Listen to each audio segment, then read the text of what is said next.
I had not stepped foot in my childhood home for nearly 7 years when the call came. My brother Daniel was gone, the victim of what the town would later call a tragic accident. The funeral was set for the coming weekend, and duty pulled me back to Indiana. I boarded the flight with a heavy heart, rehearsing the words I might say to comfort my parents, Robert and Margaret Dawson. I imagined the house draped in silence, the smell of lilies heavy in the air, neighbors stopping by with casseroles and polite words of sympathy. Instead, what I received when I walked through the door was a sentence that would shatter me more completely than Daniel's death ever could. The moment I crossed the threshold, the scent of funeral flowers hit me with suffocating sweetness. White lilies, roses, carnations arranged in neat sprays along the hallway and living room. The house I grew up in looked like a sanctuary transformed into a shrine, polished wood floors shining every surface wiped to perfection. Margaret stood near the staircase in a tailored black dress, pearls around her neck, as though she were preparing for a gala rather than mourning her son. My father, Robert, was seated stiffly in his armchair, a banker's posture even in grief. I clutched my suitcase and whispered a tentative greeting.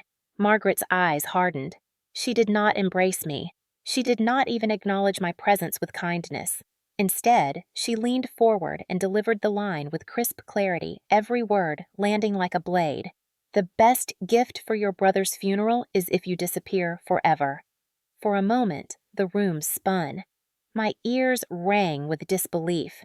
I searched my father's face for contradiction, for some flicker of resistance to the cruelty that had just been spoken. He did not argue. He did not rise to embrace me. He simply adjusted his tie and nodded as if the words were nothing more than a financial report being confirmed. The verdict was unanimous. Their surviving child, was to vanish so that their performance of grief could remain unsullied. My throat tightened, but no words came. The years of biting my tongue, of enduring their dismissals and comparisons, had trained me well. Emotion surged up my chest, threatening to erupt as a scream or sob, but I swallowed it back. I stood frozen in the foyer, watching the light stream through the stained glass window on the landing, painting the wall with fractured colors. In that rainbow glow, I realized my parents had just erased me as cleanly as wiping chalk from a board. The silence stretched. Somewhere in the distance, a church bell tolled the hour. Margaret turned away briskly, instructing the florist on one final arrangement, her tone brisk and businesslike. Robert picked up the local newspaper and pretended to read. I no longer existed in their script. My presence was a threat to the narrative of a perfect family mourning a perfect son. My fingers tightened around the keys in my pocket, the same set I had carried since I was 16. The keys to the front door, to the back porch, to the room that had once been mine, but was long ago repurposed into Daniel's trophy gallery. Those keys had always felt like a tether, a lingering claim to a place I once called home. Now, in the wake of Margaret's pronouncement, they were nothing but a weight. The surge of humiliation and grief hardened into something sharper. I placed my suitcase quietly by the wall, withdrew the keys, and let them rest in my palm. I stared at the familiar brass shapes cool against my skin and knew they no longer belonged to me. I was not welcome here. My existence was an inconvenience, my grief a liability. The only gift they desired was my disappearance. Without a word, I turned toward the door. The air seemed heavier with every step, the perfume of lilies cloying in my lungs. I heard Margaret give another order. Robert clear his throat, neither of them acknowledging my exit. I gripped the knob, pushed the door open, and stepped out into the brisk Indiana evening. The sky was gray, the clouds swollen with impending rain. I paused on the porch keys, still in my hand. Then, with deliberate finality, I closed the door behind me. The sound was sharp, echoing in my chest like a gavel strike. A punctuation mark, the end of a chapter I had not realized was still being written. Outside, the neighborhood looked unchanged. Lawns trimmed, flags fluttering, neighbors glancing curiously as they walked their dogs. None of them knew that inside that carefully polished house, a daughter had just been dismissed as though she were a blemish to be hidden. I walked down the steps, suitcase in hand again, heart pounding with a mixture of rage and sorrow. My phone buzzed with a message from an old friend, a simple, "Are you back in town?" I stared at the screen but did not reply. How could I explain that my own parents had just exiled me from my brother's funeral? How could I admit that their request was not just for that day, but forever? As I stood by the curb waiting for the cab, I had arranged tears blurred my vision. Not tears for Daniel, though grief for him lingered too, but tears for the finality of what had been spoken. Margaret's words were not a slip of the tongue. They were a sentence, a decree. My place in the family was erased, my existence deemed a stain. Yet in that moment of devastation, a strange clarity settled over me. If the best gift I could give them was to disappear, then perhaps that was exactly what I should do. Not in shame, not in silence, but in a way that reclaimed my own narrative. Their attempt to erase me could become my opportunity to step fully into myself. The cab pulled up and I slid inside. As the driver asked for my destination, I gave the address of a small motel on the edge of town. I stared out the window as the house receded, the flowers glowing faintly through the curtains, the figures of my parents moving like actors on a stage. For the last time, I clutched the keys in my hand. Then I opened my palm and let them drop into my bag, heavy and meaningless.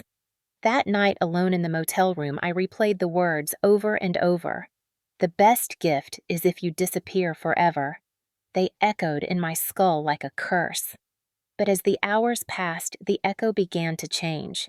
It no longer sounded like condemnation. It began to sound like permission.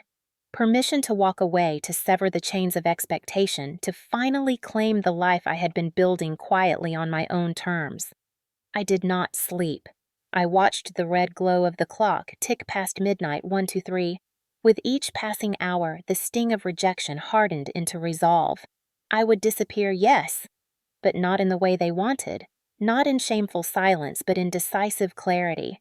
If they wanted me gone, then I would go, but on my own terms.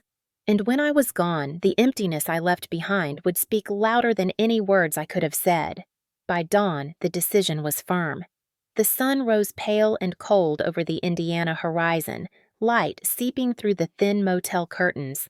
I gathered my belongings, checked out, and called a cab back to the airport. As the plane lifted into the sky, carrying me away from the town that had shaped and scarred me, I pressed my forehead against the window and whispered a vow. They wanted my disappearance as a gift. I would give it to them completely, and in that disappearance, I would find myself.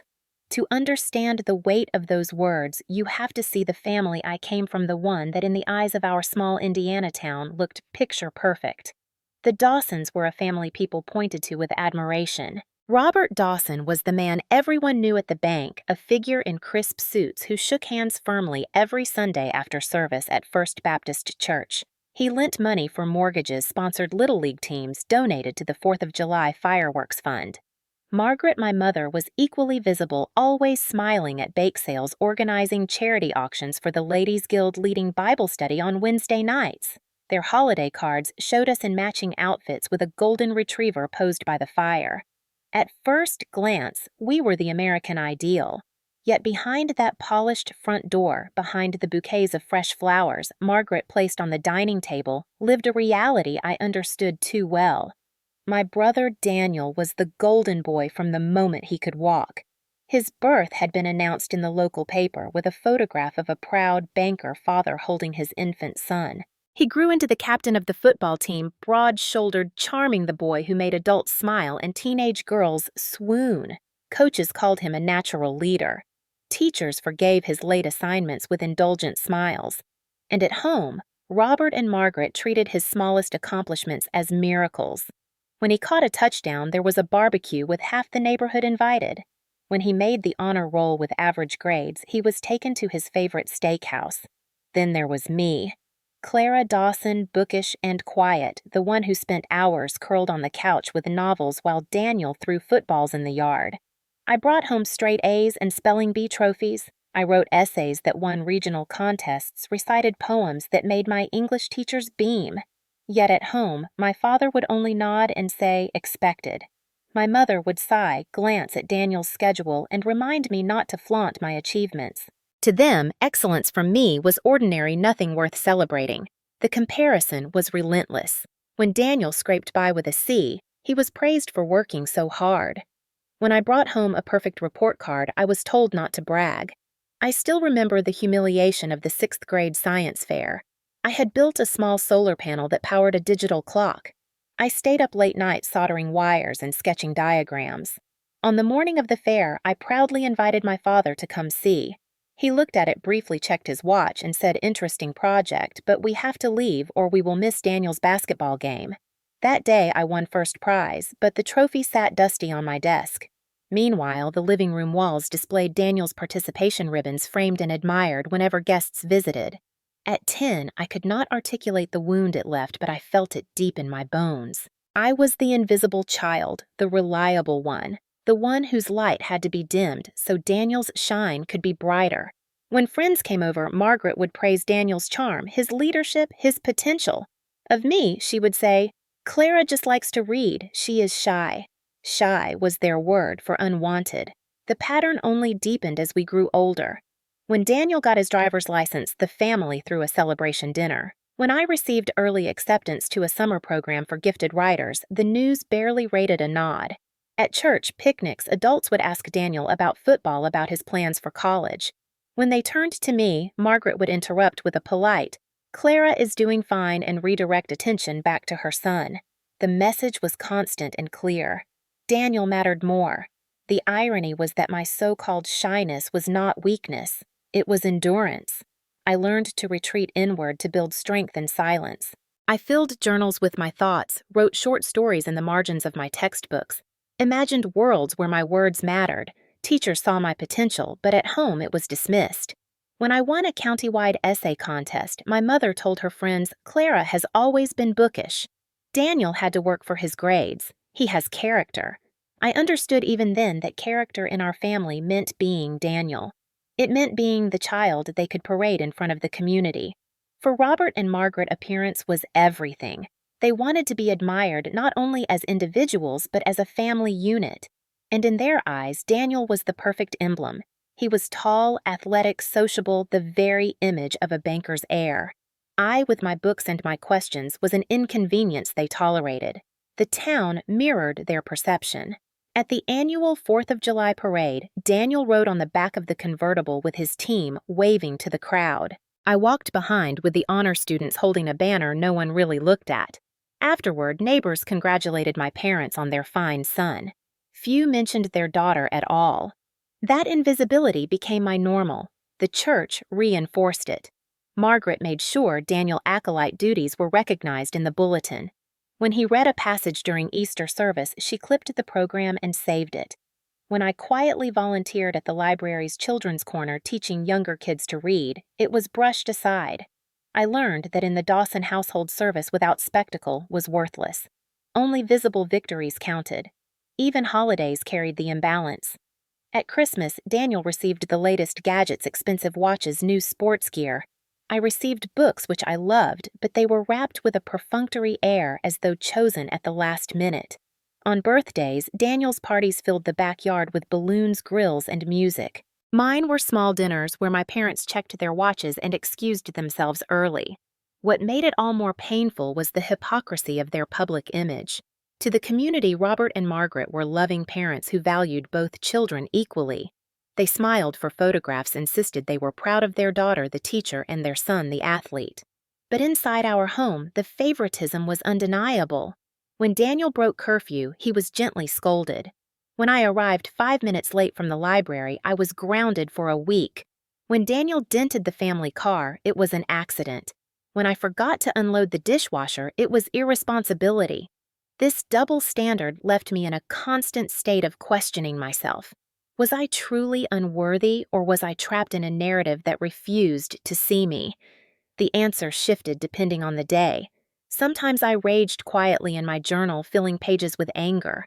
Other times, I believed them convinced I was dull and insignificant. What I know now is that their treatment was not about me at all. It was about control, about preserving their image of perfection through Daniel while keeping me diminished. As the years passed, I began to imagine my future away from them. I dreamed of living in a city where no one knew the Dawson name, where I could build an identity not tied to Daniel's shadow. I studied harder, not for their approval, but for escape. I clung to every recognition from teachers, every encouraging word, as proof that I had value beyond the walls of our home. Looking back, I see that those years built the foundation for the woman I became.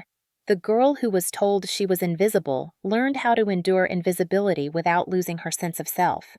The daughter who was dismissed learned that her worth could not be measured by the applause of a biased audience. Still, the scars remained.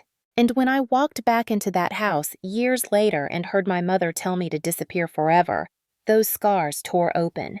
It was not a new wound. It was the culmination of decades of being erased. By the time I reached high school, the contrast between Daniel and me had hardened into a permanent script. Daniel was the star destined for greatness, while I was the shadow trailing behind, quietly achieving but never celebrated. When I received a scholarship letter from the State University's English program, my father barely looked up from his desk. He muttered something about, "At least you will not be a burden financially." When Daniel announced he wanted to major in business at a private college that cost more than our annual household income, both of my parents beamed as if he had declared a plan to cure cancer. Margaret called it an investment in his future. Robert bragged to his banker colleagues that his son would be networking with the elite. The truth was uglier. Daniel had never been studious. His essays were sloppy, his exams mediocre. More than once, I was told to polish his papers to ghostwrite assignments so that his GPA would appear respectable. One winter evening, he tossed me his college application essay, half a page of rambling sentences, and said, "Fix it." I refused, for once tired of erasing myself to build his image. That night, Robert's temper flared. He raised his hand and delivered a slap across my cheek that stung more for what it represented than for the pain itself. "Do not embarrass the family," he growled. Margaret stood in the doorway, arms crossed, eyes cold. Her silence was consent. That was the moment I understood that in our household truth was dangerous and my role was to serve the myth of Daniel. When I left for college on my full scholarship, there was no celebration, no family dinner, no farewell gift. Margaret ironed Daniel's shirts while Robert reviewed his bank statements.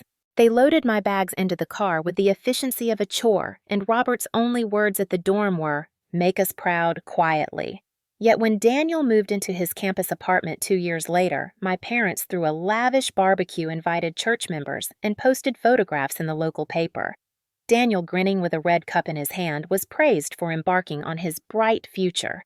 At university, I discovered something they could never take away: independence. I immersed myself in literature, reading Whitman and Morrison late into the night, writing essays that professors encouraged me to publish. I took part-time jobs tutoring and working at the library. My scholarship covered tuition and my wages covered rent. For the first time, I was surviving on my own terms. I thought distance might soften the resentment, but each call home reminded me that Daniel remained the axis of their attention. He joined a fraternity and partied hard. Rumors of fights and drinking reached me through mutual acquaintances. Once he was arrested for disorderly conduct, but the charges disappeared after Robert made a few calls. When I asked about it, Margaret snapped, "He is just blowing off steam. Boys will be boys." I realized then that Daniel was not only favored, but protected his mistakes, absorbed into the family myth while mine were magnified. After graduation, I returned to Chicago, determined to create a stable life away from their control. I secured a teaching position at a high school on the South Side, where students carried more burdens than any of us had faced growing up. Each day in the classroom felt purposeful. I watched shy teenagers find their voices in essays, saw them light up when they grasped a poem's hidden meaning. It was difficult work, but deeply fulfilling. When I told my parents, Margaret sighed and said, "Teaching is fine for now, but you should aim higher." Robert compared me to my cousin Michael, who had just entered law school. In their eyes, my work was not prestigious enough to reflect well on the Dawson name. Meanwhile, Daniel's trajectory was collapsing. He bounced from one business class to another, barely scraping by. He accumulated debts from gambling and bars. Yet my parents shielded him, transferring funds, quietly covering his bills, presenting him to the community as an up-and-coming businessman. At church, Robert spoke proudly about Daniel's internship at a local firm, neglecting to mention that Daniel had been fired after 3 months for tardiness. At community events, Margaret gushed about his networking skills while Daniel staggered home at dawn, smelling of liquor. The hypocrisy was suffocating. I tried confronting them once during a holiday visit. Over dinner, I asked why they kept funneling money to Daniel when he refused to take responsibility. Robert's fork clattered against the plate. "You are jealous," he said flatly. "Your brother is trying." Margaret added, "Daniel has potential. You should support him." When I pointed out that I had never received a cent toward my expenses, only lectures about self-reliance, Robert's voice rose. "We gave you discipline. That is the best gift a parent can give." I learned then that logic had no place in our conversations. The family narrative was fixed. Daniel was the hope, I was the duty. His failures were challenges. Mine were flaws. He was carried. I was expected to carry myself. Back in Chicago, I doubled down on my independence. I furnished my small apartment with thrift store finds, lined my shelves with novels, and poured my energy into my students. Each paycheck, modest as it was, tasted of freedom. I published an article in a literary journal, received a letter of praise from my department head, and shared none of it with my parents. Why bother when I knew it would be dismissed? Daniel's path continued downward. He borrowed money from friends he never repaid. He lied about job interviews, pretended to be on the brink of success. Each time he stumbled, Robert wrote another check. Margaret spun another excuse. And the community, lulled by appearances, kept believing. At church luncheons, Daniel was still introduced as Robert's promising son. My existence was mentioned only in passing. Clara teaches in Chicago. She is doing fine. I thought I had built enough distance, enough of a wall to protect myself. But distance cannot erase history. Every time I visited home, the imbalance was shoved in my face. Daniel lounging on the couch, bragging about his plans. Margaret refilling his plate while ignoring my questions. Robert asking about my salary, only to frown when he deemed it insufficient. It was not a family gathering. It was theater with Daniel as the lead actor and me as the stagehand expected to stay invisible. The final fracture came years later when I learned just how deep Robert and Margaret had dug to protect Daniel's image. A friend from back home called me late at night. "Did you know your brother owes half the town money?" she asked. "Did you know your parents mortgaged property to cover his debts?" I sat in silence, realizing that their entire empire of respectability was built on lies. It was against this backdrop that I received the call about Daniel's death. He had been drinking, driving, recklessly lost control, and slammed into a utility pole. The police report was blunt. The community's whispers were softer. Margaret told everyone it was a tragic accident on his way home from Bible study. The myth had to be preserved even in death. I returned to Indiana with my heart heavy but also wary, knowing what awaited me. Yet even my cynicism had not prepared me for the words Margaret would deliver when I crossed the threshold. "The best gift for your brother's funeral is if you disappear forever." In that single line lay the culmination of every slight, every dismissal, every denial of my worth. It was not new. It was the final mask ripped away, revealing what had always been true. The drive from my motel to the church took only 15 minutes, but every mile felt like crossing into enemy territory. I knew the streets by heart, the bakery where Daniel used to sneak donuts before football practice, the gas station where I bought my first tank of gas with trembling hands, the row of maple trees that turned crimson every October. On that morning, however, everything looked staged like props for a performance I was no longer invited to join. I passed neighbors in dark clothes walking toward the sanctuary, their faces solemn but curious, scanning each passing car. They wanted to see who would show up to honor Daniel Dawson, the town's golden boy, the banker's son who had died too young. They would not find me in the pews.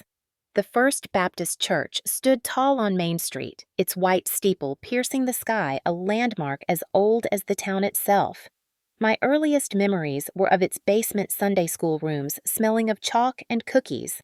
Now the front steps were draped in flowers, massive sprays of lilies, roses, and carnations. Black limousines lined the curb. A hush hung over the crowd as they entered. Through the tinted windows of my car, I watched my parents ascend the steps. Robert looked stately in his dark suit face, composed into the mask of dignified grief. Margaret wore a black veil, pearls glinting beneath. She nodded graciously to townspeople offering condolences, her hand lingering in theirs as though she were a queen bestowing comfort.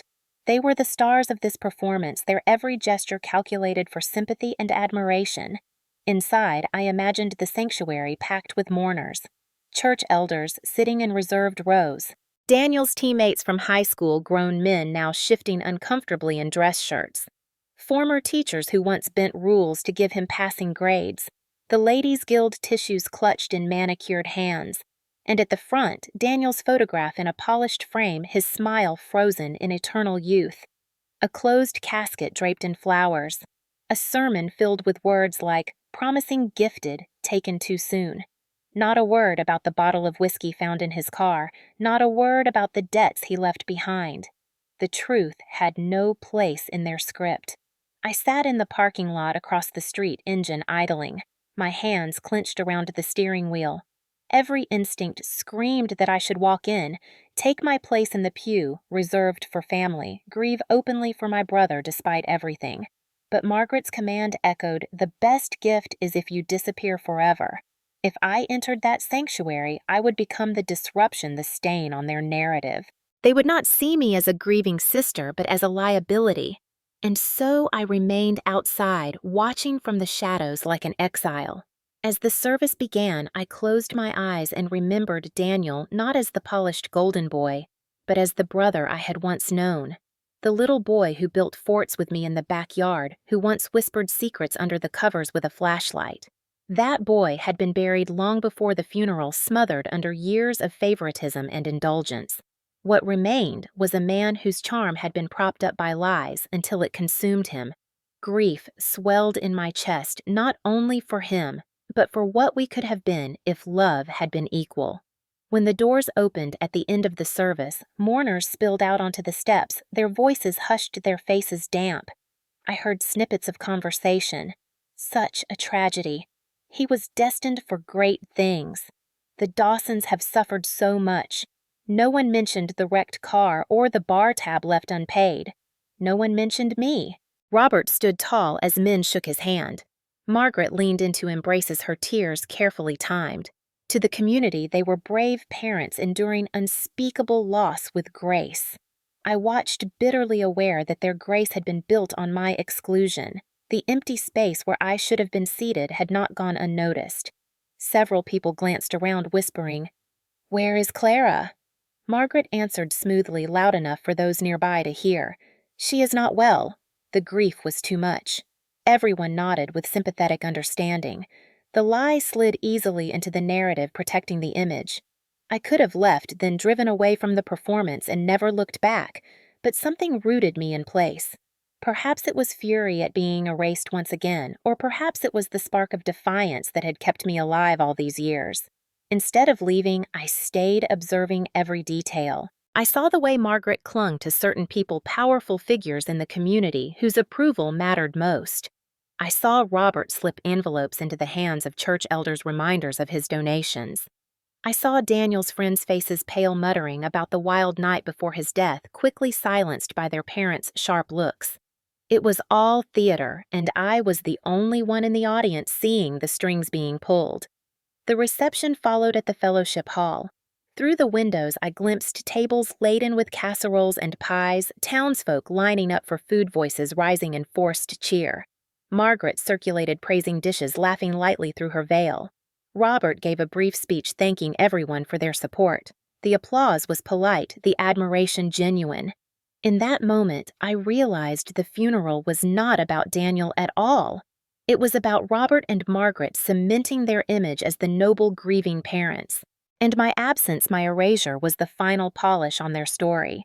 They could present themselves as flawless, untarnished by the inconvenience of a daughter who might speak truth.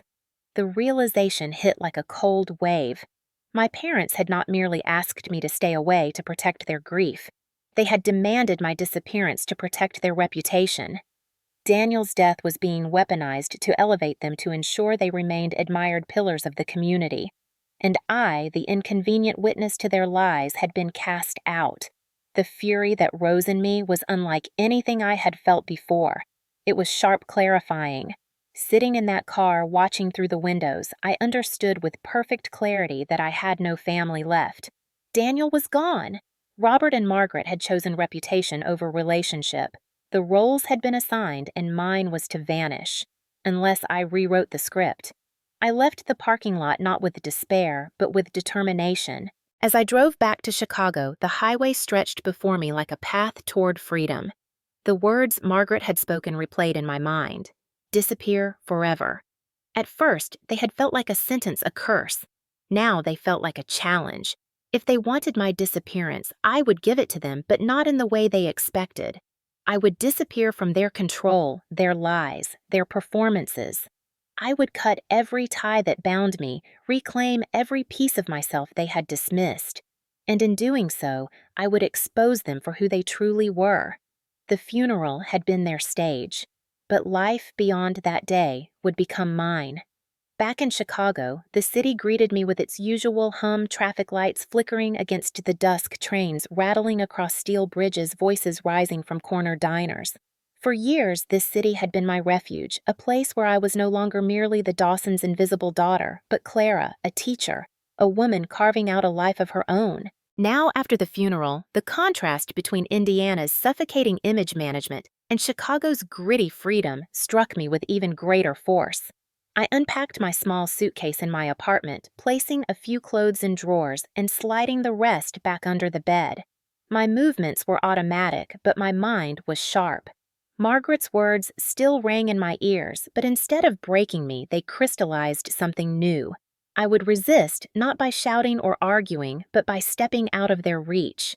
That first night, I did not cry. I brewed tea, sat at my desk, and began to take stock of what still tied me to them.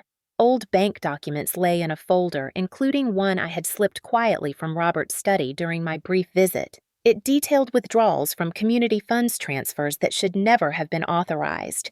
I spread the papers across my desk and stared at them until my eyes burned. The evidence was there, silent yet undeniable. My father had not only protected Daniel, but had dipped into money meant for the town, all to preserve appearances. This was not grief. This was corruption masquerading as family loyalty. Still, I kept the papers in a drawer for now. My resistance would not be reckless. It would be deliberate. That was when I decided on a symbolic gesture. I opened my jewelry box and removed the small silver ring Margaret had given me on my 10th birthday. For years, I had worn it believing it was a token of love. But when I found it in my luggage after leaving Indiana, I realized she must have slipped it in intentionally, a reminder that I still belonged to her narrative. I placed it on the kitchen table, stared at it one last time, and whispered, "I am done." Then I dropped it into a donation bag bound for goodwill. That ring would adorn someone else's hand, not mine. Over the next weeks, I moved methodically. I called my lawyer, a quiet woman named Grace, who had helped me once with a tenant dispute. I explained that I wanted to remove myself from any inheritance trusts or family entanglements. Grace did not flinch. She drafted letters formally renouncing claims to property and accounts. Each signature I scrawled felt like shedding another chain. Robert and Margaret would no longer control me with money. They had never truly supported me, but now even the illusion of dependence was gone. I also began severing the digital ties. I deleted social media accounts my parents followed, created a new email, and changed my phone number. Only a few close friends received the new details. When distant relatives asked why they could not reach me, Margaret would likely spin her story about grief and instability. Let her. Every lie she told only underlined the truth of her manipulation. The hardest step came when I decided to sell my apartment. It was small, but mine purchased with years of savings and a modest loan. Yet Robert and Margaret had visited once, parading it to their friends as proof of their daughter's respectable independence, claiming they had helped financially when they had not. I could not bear to live in a space they had turned into a prop, so I called a realtor and within weeks accepted an offer. Watching strangers tour my living room, I felt no sadness, only relief. The walls that had echoed with my attempts to prove worth would soon belong to someone else. While all this unfolded, the image of the funeral haunted me. I pictured the sanctuary, the polished casket, the rows of mourners whispering. I pictured the empty chair where I should have sat the lies Margaret told to explain it. At first, the memory filled me with shame, but slowly the feeling shifted. That empty chair had spoken louder than I ever could. People had noticed. They had asked questions. My absence had been conspicuous, and in their attempt to erase me, my parents had drawn a brighter outline around my silhouette. I wrote these reflections in my journal late at night, words spilling onto the page like a private testimony. Each entry clarified my resolve. Silence was not weakness. Silence could be power if it was purposeful. I would not storm their house demanding recognition. I would not argue with Margaret's sharp tongue or Robert's dismissive sighs. Instead, I would step entirely out of their orbit, leaving them to spin in circles of their own making. One evening, as autumn leaves gathered on the sidewalks, I sat with my friend Lucas in a small cafe. He listened as I described the funeral, the words my mother had spoken, the choices I was making. He shook his head slowly. "That is not a family, Clara. That is a performance, and you are the only one refusing to play the role they assigned you." His words steadied me. For years, I had doubted myself, wondered if I was overreacting, too sensitive, too proud. But hearing it from someone else gave me permission to believe what I already knew. Still, part of me ached. Daniel had been my brother. Imperfect, destructive, often cruel by reflection of our parents' indulgence, but still, my brother. I grieved not for the man he became, but for the boy I had once played with in the backyard. At night, I dreamed of him laughing, chasing fireflies before life hardened him. Those memories were mine alone, unseen by the crowd who mourned his myth. Holding them privately became another form of resistance. They could rewrite his story for the town, but they could not take my truth.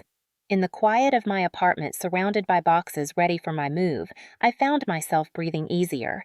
Each step away from my parents gave me space to stand taller. I was not their disappointment. I was not their erasure. I was Clara, a woman who had endured neglect and favoritism and chosen not to perpetuate it. My silence was not surrender. It was preparation. As winter approached, the city lights glowed against early snow, and I felt the stirrings of something new. I had not yet revealed the evidence I held. I had not yet spoken publicly. That would come in time. For now, my resistance was measured strategic. By cutting ties, by refusing to play their game, I was laying the foundation. My parents believed they had silenced me forever at that funeral. What they did not know was that in silencing me, they had set the stage for a different story, one that would no longer protect them. The night I handed over my apartment keys to the realtor, I stood alone in the empty rooms. Sunlight slanted through the windows, catching dust in golden beams.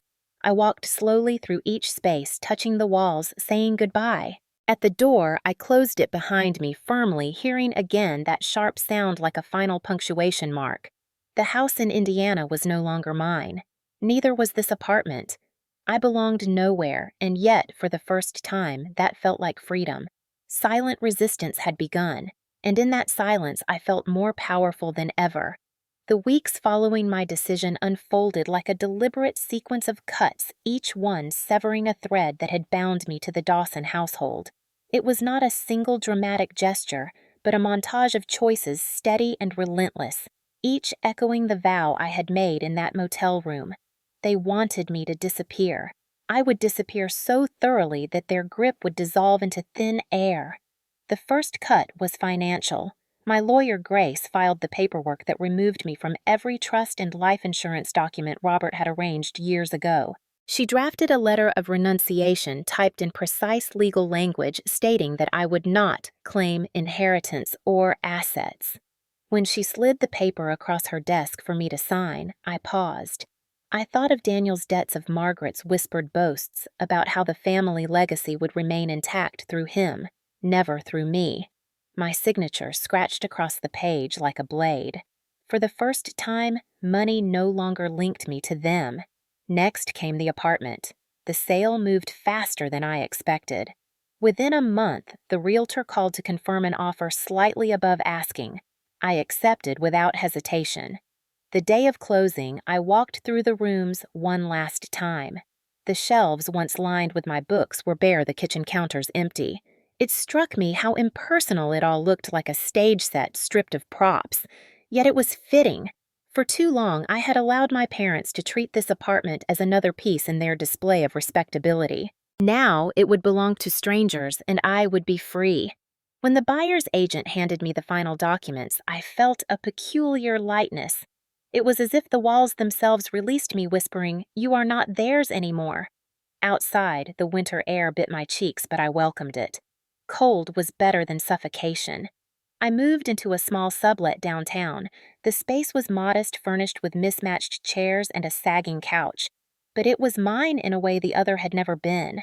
I pinned photographs of my students' artwork on the walls, stacked books in uneven piles, and lit candles that filled the rooms with warmth.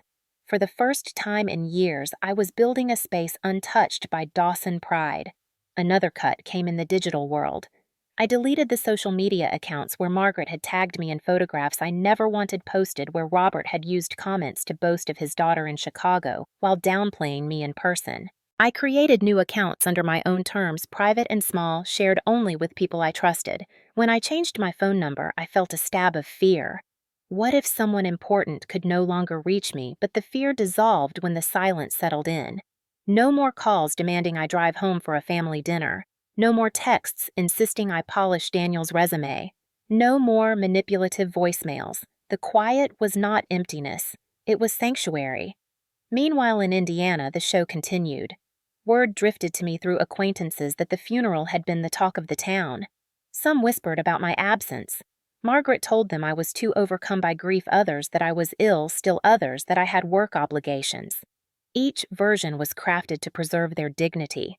Yet, the inconsistency began to spark doubt. People wondered. People asked questions. In trying to erase me, they had left a hole too large to ignore. I thought often of that empty pew at the front of the church. It had been their strategy to make me vanish, but in truth, it had become a spotlight.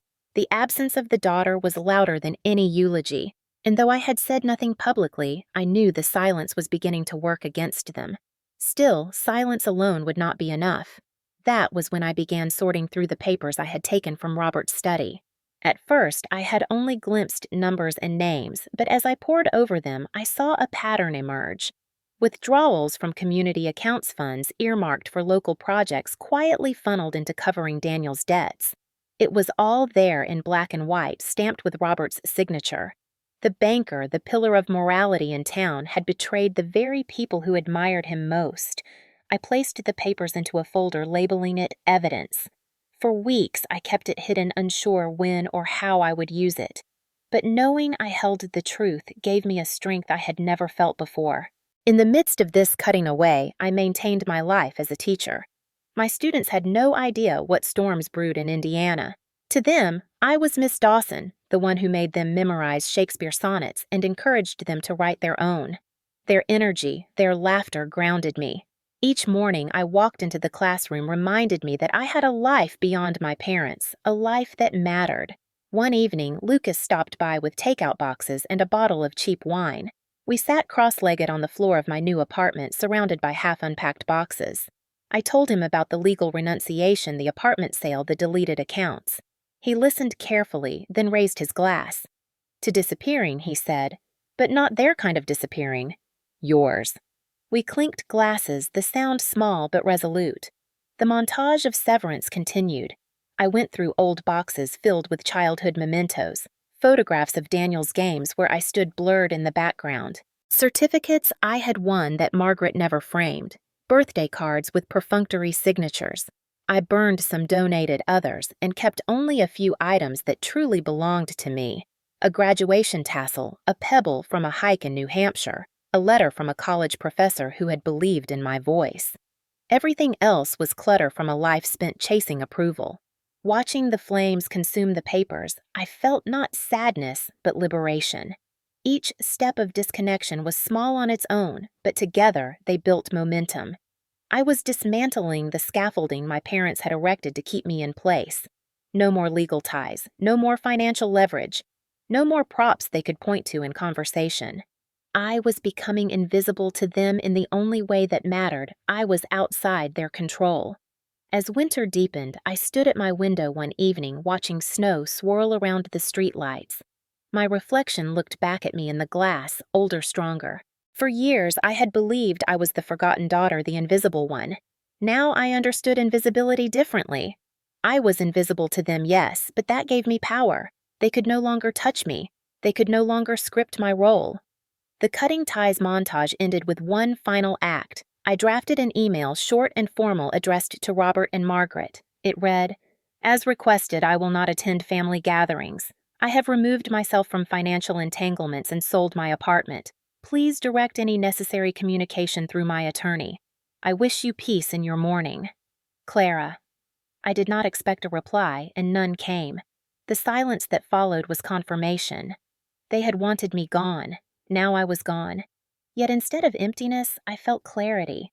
My life was no longer tangled with theirs. My story no longer depended on their recognition. As I closed my laptop that night, I realized something profound. Disappearing was not the end. It was the beginning. The silence from my parents after my final email was heavy, but it was not surprising. For Robert and Margaret, silence was strategy. They would not acknowledge my choices directly. Instead, they would spin their story in whispers across Indiana, shaping the narrative of a daughter who had lost her way, a daughter too fragile to face grief. For a time, I let them. My silent resistance had given me clarity. But clarity, I realized, is only half of survival. The other half is truth. And truth, once uncovered, has a way of demanding light. The folder labeled evidence sat in my desk drawer for weeks, a quiet weight on my conscience. Each night, after grading papers, I would open it and reread the bank statements. Withdrawals clearly marked as community development funds redirected to accounts linked to Daniel. Transfers signed off by Robert without oversight. It was undeniable, and yet part of me hesitated. Exposing it would mean detonating the last bridge. There would be no reconciliation, no fragile chance of peace. But then I remembered the funeral, the sanctuary full of mourners, the empty chair where I should have been, the lies Margaret told about me being too sick with grief. That memory was gasoline, and the papers in my hand were the match. I called Evelyn Harris on a Wednesday evening. She answered on the third ring, her voice warm with surprise. "Clara Dawson," she said. "It has been years." Evelyn had been a classmate in high school, always sharp-eyed the girl who ran the school newspaper. Now she worked at the Indiana Herald, a mid-sized publication known for exposing local corruption. I told her I had a story. She invited me to her office 2 days later. Walking into that newsroom felt like stepping into another universe. The air buzzed with phones ringing, reporters clattering at keyboards, editors barking for copy. Evelyn met me at the door, her hair tied back, a notebook already in hand. We sat in a corner booth. I slid the folder across the table. She read silently, her brow furrowing deeper with each page. After 20 minutes, she looked up. "This is Big Clara. This is not just a family dispute. This is financial misconduct at the community level. If these funds were misused, people will want answers." Her words steadied me. For years, my parents had insisted that my grievances were personal, petty, the whining of an ungrateful daughter. But here was a professional saying what I had felt all along. It was not just about me. It was about truth. Evelyn asked me to recount everything, the favoritism, the abuse, the funeral, the lies. I spoke steadily, voice shaking only when I remembered Robert's hand across my cheek, or Margaret's dismissal of my achievements. Evelyn wrote furiously, nodding occasionally, her eyes sharp with both empathy and purpose. 2 weeks later, the story broke. The headline sprawled across the Herald's front page behind the funeral flowers, "The Dawson Family's Hidden Scandals." Beneath it, a photograph of Robert and Margaret standing outside the church veils in suits, impeccable, their faces frozen mid-smile. The article detailed the misused funds, the cover-ups, the police report from Daniel's drunk driving accident, the gaslighting of their surviving daughter. Evelyn's prose was precise, unsparing, each sentence a nail in the coffin of the Dawson myth. The fallout was immediate. Phones rang off the hook at the bank where Robert worked. Church elders convened an emergency meeting. The Ladies' Guild released a statement distancing themselves from Margaret. Neighbors whispered in grocery aisles not about Daniel's bright future, but about Robert's betrayal. The Dawsons, once the embodiment of respectability, had become the subject of scandal.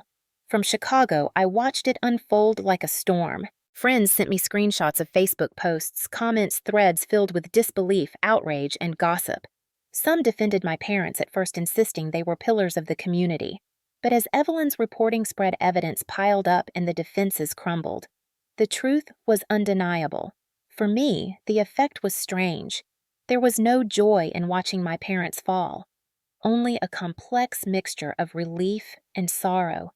Relief that the truth was finally visible. Sorrow that it had come to this. But underlying both was something stronger: vindication. For the first time, the community saw what I had lived all my life. The Dawsons were not saints. They were manipulators, and I was not the invisible daughter anymore. Predictably, Robert and Margaret tried to fight back. They called the article a smear campaign. They claimed Evelyn was biased, that I was unstable, that grief had driven me to revenge. But their denials only deepened the cracks. Evelyn published follow-up pieces with interviews from townspeople who remembered seeing Daniel drunk at bars, from former employees at the bank who had raised quiet suspicions from church members uneasy about Margaret's domineering ways. Each testimony added to the chorus.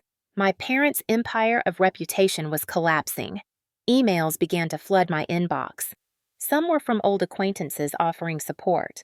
Others were from distant relatives scolding me for airing family dirty laundry. One particularly venomous note from Aunt Patricia called me ungrateful, accusing me of betraying my blood. I read them all, then closed my laptop. For the first time, their words did not pierce. They could call me what they wanted. I knew who I was. One evening, Lucas found me sitting on the couch, the newspaper spread across my lap. He placed a hand on my shoulder.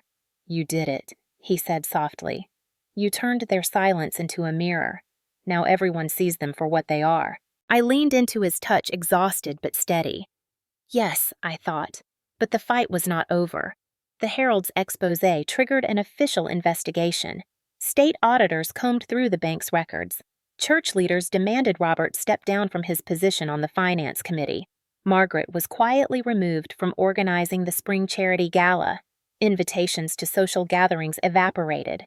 The couple who had once ruled Sunday mornings now found themselves whispered about in pews. Through it all, I remained quiet. I gave no interviews beyond Evelyn's original story. I issued no statements. My silence was deliberate, a reminder that this was not about vengeance, but about truth. Evelyn's words and the documents spoke louder than I ever could. Yet the silence did not mean passivity. I began writing my own account, not for the Herald, but for myself. Late at night, I filled pages with memories, piecing together the story of my childhood.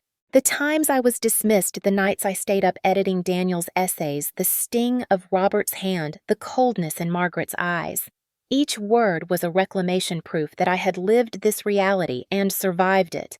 Months passed and the scandal grew. The Herald won a regional journalism award for the Dawson series. Robert resigned from the bank under pressure. Margaret's friends drifted away.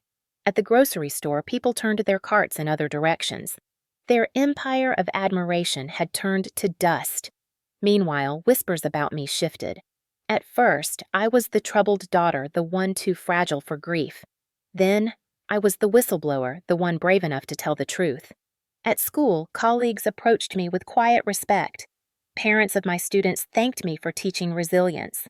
For the first time, I felt seen not through the lens of my parents' disdain, but through my own actions. One Saturday morning, I received a letter in the mail. No return address, but the handwriting was familiar, my mother's sharp slant. I opened it cautiously. Inside, Margaret's words dripped with bitterness. "You have destroyed us," she wrote. "Your lies have humiliated this family. I hope you are proud of yourself."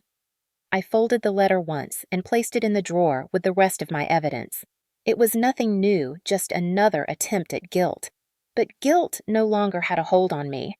The counterattack had done more than expose my parents. It had freed me from their narrative. For years, I had been the invisible daughter, erased in favor of Daniel's myth. Now, by speaking through documents and facts, I had written myself back into existence. The town might still gossip, but the truth was carved into the record. The Dawsons were not untouchable. They were human, fallible, and guilty. Late one night, standing at my window overlooking the Chicago skyline, I whispered the words aloud. I am not invisible anymore. The city hummed back neon lights, flickering like an answer. The counterattack had been public, yes, but it had also been deeply personal. It was not about revenge, but about reclamation. My parents had demanded I disappear forever. Instead, their mask had disappeared, and I had appeared in my own life more fully than ever before. The Herald's series might have stripped away the Dawson family's pristine facade, but Robert and Margaret were not people who surrendered easily. If truth had weakened their standing in town, gaslighting became their weapon to claw back control. It began with carefully worded emails that landed in my inbox late at night, their tones shifting between cold dismissal and honeyed concern. Margaret's first message read like a performance crafted for an audience of one. "Clara, we only ever wanted what was best for you. You misunderstood our intentions at the funeral. Your grief clouded your judgment. If you are willing to come home, we can resolve this as a family." The irony was so thick, I almost laughed. My grief, she wrote, as if it were an invention of my own weakness, as if I had hallucinated the words she had spoken with such clarity. "The best gift for your brother's funeral is if you disappear forever." A week later, Robert's voice appeared in my inbox. "Clara, this childish tantrum has gone too far. The article in the Herald was beneath you, and Evelyn Harris manipulated your pain for her own gain. You've embarrassed us publicly. It's time to put an end to this and come home." That email, like so many conversations of my childhood, was laced with the same dismissive authority he used whenever I dared to question him. My resistance was not reasoned defiance in his eyes, only immaturity. I read these messages alone in my new apartment, my fingers itching to reply, to scream the truth back at them. But I didn't. I had learned that silence was more powerful than any argument. They thrived on conflict, on twisting words until I doubted myself. Refusing to engage was my shield. Margaret escalated next, sending a longer letter printed on heavy stationery, as if the formality could restore her credibility. "Clara, we fear for your well-being. This extreme reaction, this desire to hurt us, suggests you may be experiencing mental health challenges.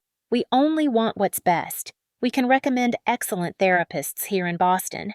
Think of Daniel, how devastated he would be to see you like this." The audacity of invoking Daniel, who had been shielded, indulged, destroyed by their favoritism, stung like a slap. I set the letter down and whispered into the silence, "No, Daniel would not recognize me like this because Daniel never knew me beyond the role they gave me." Gaslighting is a peculiar poison. It makes you question even your clearest memories. But this time, I was not alone with their narrative. Evelyn's articles, the public record, my own journals, all of it anchored me. Their words slid off like rain on glass. They no longer had the power to rewrite my truth. Lucas, ever perceptive, noticed the toll their attempts took on me. We met one evening at a diner, the smell of frying onions filling the air. He listened as I described their letters, their insistence that I had misunderstood their suggestion that I was unstable. He shook his head, setting down his coffee cup with a firm clink. "Clara, this is not madness. This is survival. You're not the one losing touch with reality, they are." His steady certainty warmed me in a way my parents' conditional approval never had.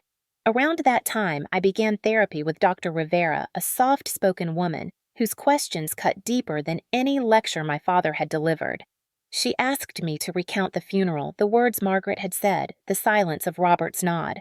I told her about the articles, the backlash, the letters. She listened, then said quietly, "You didn't abandon them, Clara. They abandoned you." The weight of that truth sank into me like a stone finding its place at the bottom of a river. For years, I had carried guilt, convinced that leaving was betrayal. But no betrayal had come from them when they chose reputation over relationship. Despite my silence, the backlash grew louder.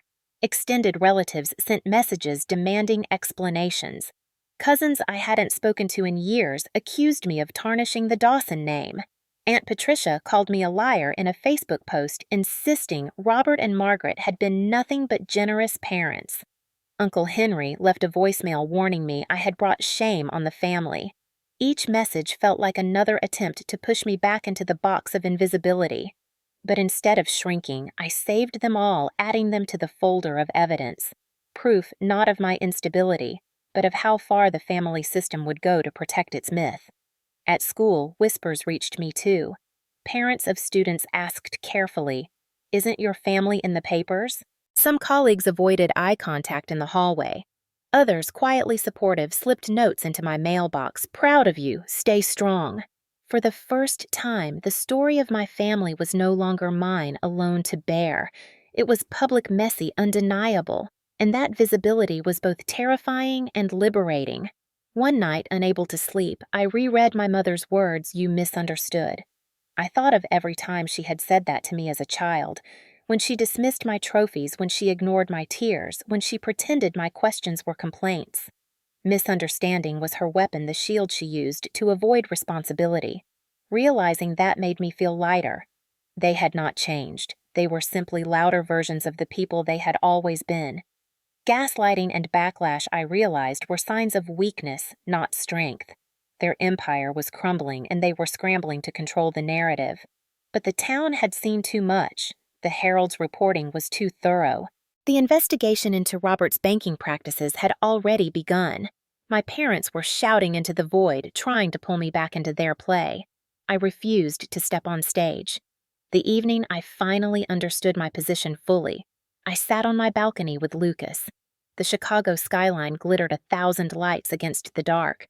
I sipped tea, the air crisp against my cheeks. I told him they asked me to disappear, and I did. But instead of me vanishing, it's their mask that's fading. He smiled, wrapping a blanket around my shoulders. Exactly, and you're stronger because of it. For the first time, I felt not like a runaway daughter, but like a survivor who had chosen her own survival. Their gaslighting no longer defined me. Their backlash no longer shook me. Every attempt they made to drag me back only confirmed how right I had been to leave. The Herald's articles and the investigation that followed had begun like cracks in glass, faint at first, but spreading until the entire pane shattered. By the time spring rolled into Indiana, Robert Dawson's name was no longer spoken with admiration in the town square. It was muttered in tones of disappointment, disbelief, and sometimes anger. The man who once shook hands outside the church doors each Sunday now slipped in quietly through side entrances if he attended at all. His seat at the bank was empty.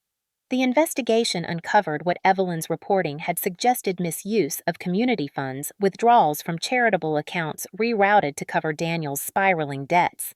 Robert claimed it was temporary, that he had always intended to repay the money, but intent carried little weight against signatures and ledgers.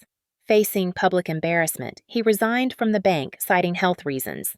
The resignation was not a graceful bow, but a forced retreat whispered about in grocery aisles and coffee shops.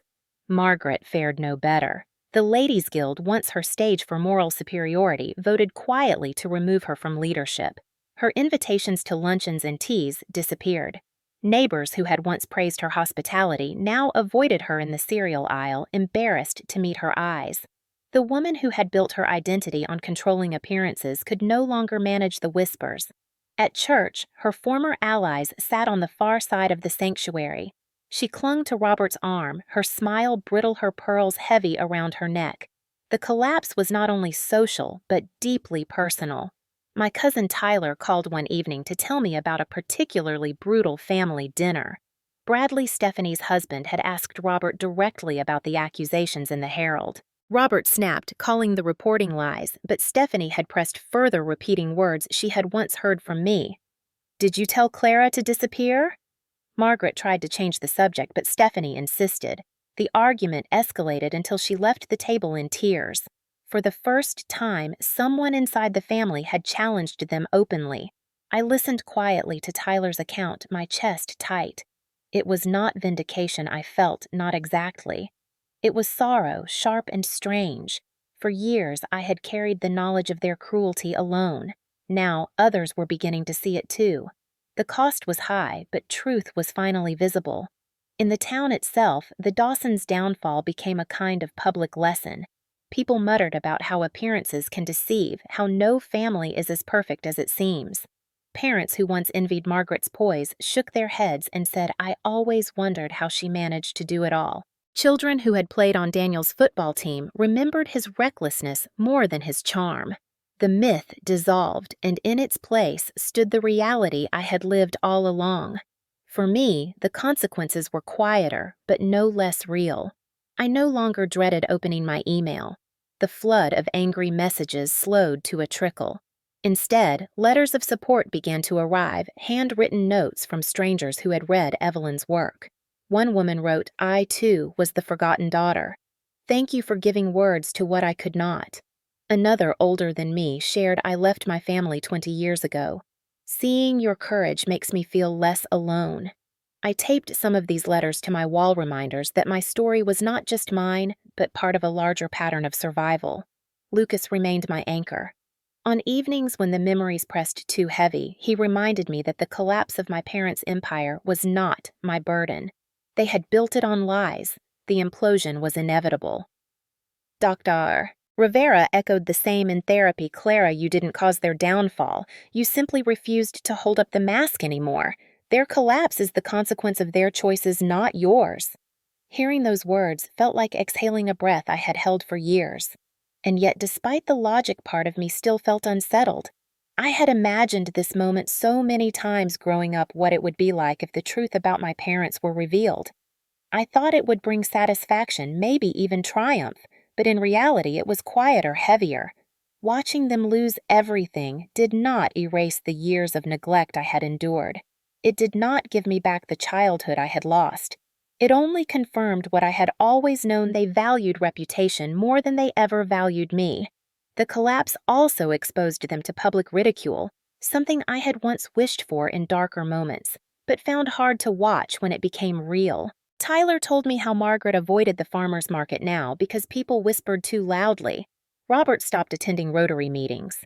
At church, children snickered behind hymnals. For two people who had lived off admiration, social exile was its own form of death. In those moments, I remembered Margaret's words at the funeral. "The best gift you can give is if you disappear forever." They had wanted me gone so that their image could shine without disruption. But the irony was cruel and clear. I had stepped away, and in doing so, it was their mask that disappeared. Their downfall was not my disappearance, but my refusal to vanish quietly. One evening while grading essays, I paused to look out at the city lights. I realized I felt no joy in their suffering, only peace in my freedom. The collapse of their empire did not need my celebration. It was its own inevitable justice. I whispered aloud, "They asked me to disappear."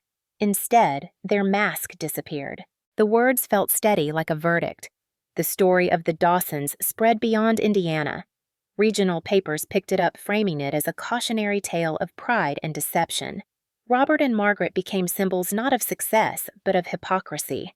Their names no longer opened doors. Instead, they closed them. That was the true collapse, not the loss of money or positions, but the loss of power. For me, the consequences were freedom. I could walk the streets of Chicago without the shadow of their expectations. I could teach my students about literature without the echo of Margaret's voice dismissing my work as useless. I could write late into the night without fear of Robert's disapproval. Their collapse gave me space to build not on their foundation, but on my own. By the time summer came, I had stopped looking back.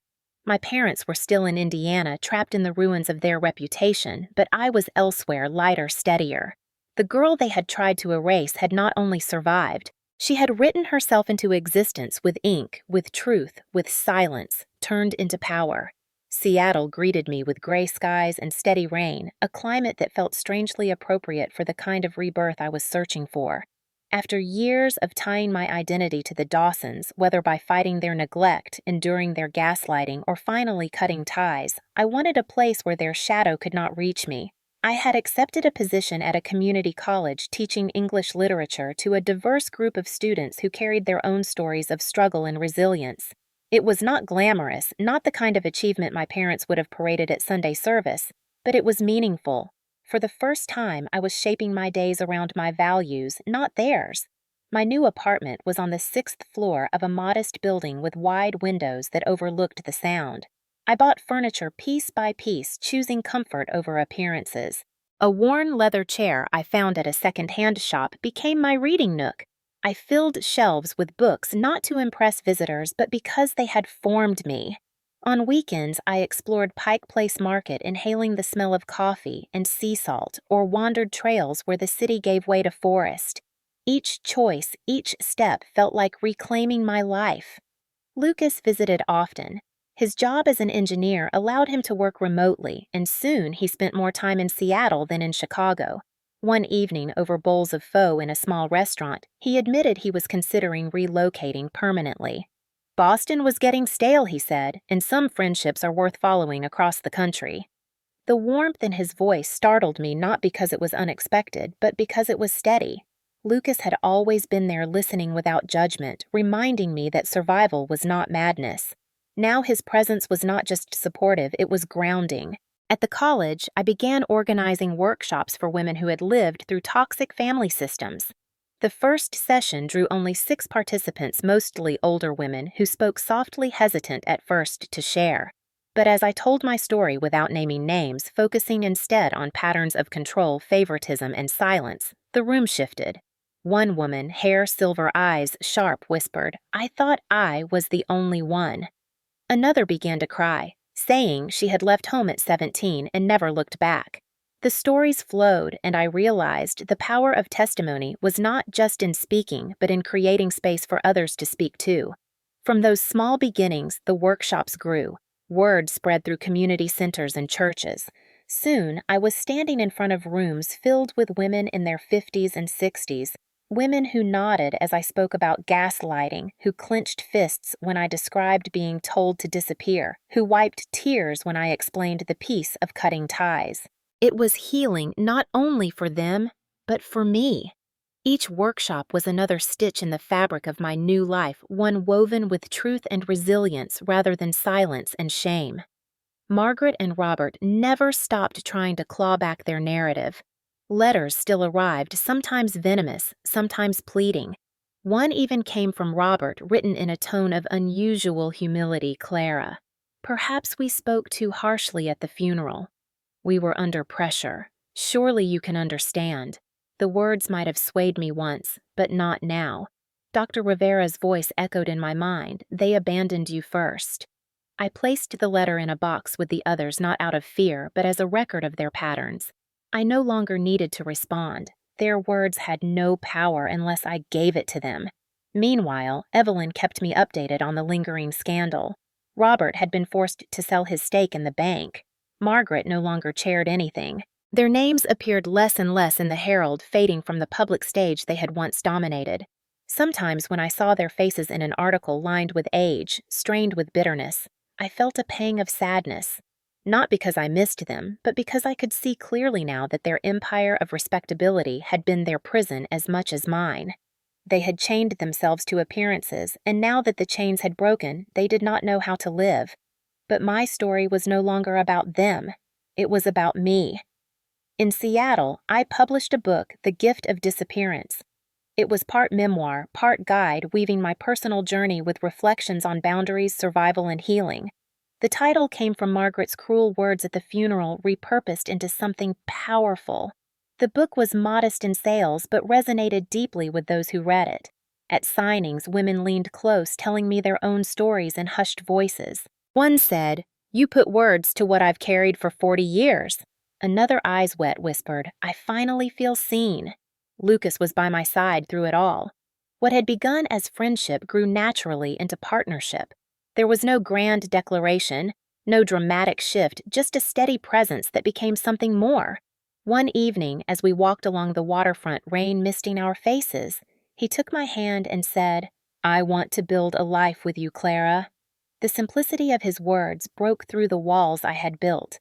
For once, I did not feel the need to analyze or defend.